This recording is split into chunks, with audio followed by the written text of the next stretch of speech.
Hello students, आपकी माध्यमिक शिक्षा मंडल मध्य प्रदेश भोपाल द्वारा ली जाने वाली परीक्षा क्लास 10th की संस्कृत विषय की परीक्षा दिनांक 1 मार्च को होने वाली है। इसके लिए आपको इस वीडियो में 100 क्वेश्चंस दिए गए हैं जो बहुत अच्छे लेवल के हैं। इनको आप निश्चित रूप से करें। इसमें ऑब्जेक्टिव भी हैं और आपके क्वेश्चन आंसर भी हैं। Thank you. प्रिय छात्र छात्राओं, आपके संस्कृत विषय का क्लास 10th का पेपर 1 मार्च को होने जा रहा है। इसके लिए इस वीडियो में हमने लगभग 100 प्रश्न तैयार किए हैं, जिसको आप ध्यान से देखें, जिसमें प्रश्न उत्तर और व्याकरण दोनों दिए गए हैं। जैसे आप देख रहे हैं, प्रश्न क्रमांक 1 में एक पदेन उत्तर आते हैं जो 5 अंक के होते हैं। तो इसमें लगभग आपके एक पदेन उत्तर लिखने के लिए लगभग 25 प्रश्न दिए हैं, जिनका आप अध्ययन करें। इसी प्रकार से एक वाक्य संस्कृत में उत्तर लिखने के लिए आता है। ये भी आपको 6 अंक के आना है। इसको आप तैयार करें। इसके लिए लगभग 44 प्रश्न दिए गए हैं। इसके बाद रिक्त स्थानों की पूर्ति के लिए 5 अंक के प्रश्न आते हैं, जिसमें आपको उत्तर सही दिए गए हैं। ये भी आप अध्ययन करें। 33 प्रश्न हैं।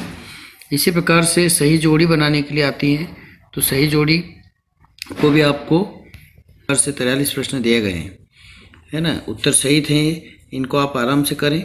इसी प्रकार से शुद्ध और अशुद्ध वाक्य आते हैं, तो इसमें आपको शुद्ध वाक्य और अशुद्ध वाक्य यानी कि सत्य असत्य कह सकते हैं। तो इसको आपको प्रश्न क्रमांक 5 में लिखा है आम और न लिखने के लिए ये उत्तर सही दर्शाए गए हैं।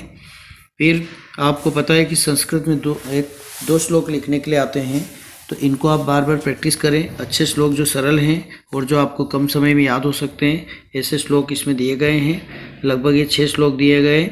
इनमें से आप किसी भी 2-3 श्लोक को अच्छे से लिख करके प्रैक्टिस करें। इसी प्रकार व्याकरण के खंड में संधि समास, सभी संधि का विग्रह एवं उनके संधि का नाम, ये भी आपको तैयारी रखना है। तो ये संधियाँ आपको लगभग इसमें 36 संधियाँ दी गई हैं, जिनके नाम सहित और इनका विग्रह भी दिया गया है। समास भी आना है परीक्षा में, जिसका विग्रह भी आना चाहिए और उसका कौन सा समास है वो भी आना चाहिए। तो इस प्रकार से लगभग 42 समास के नाम दिए गए हैं।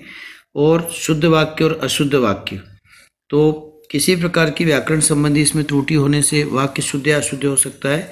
इसलिए इस प्रकार की प्रैक्टिस के लिए भी आपको शुद्ध अशुद्ध वाक्य 1 या 2 नंबर के आते हैं। धातु प्रत्यय, और इस प्रकार से इसमें धातु और प्रत्यय पूछा जाता है कि इसमें धातु कौन सी है, प्रत्यय कौन सा है। ये भी आप तैयारी करें। इसके लिए भी आपको प्रैक्टिस के लिए 35 प्रश्न दिए गए। इस प्रकार से मेरा एक छोटा सा प्रयास है कि आप संस्कृत में भी अच्छे मार्क्स लाएं, इसलिए इसको तैयारी करें।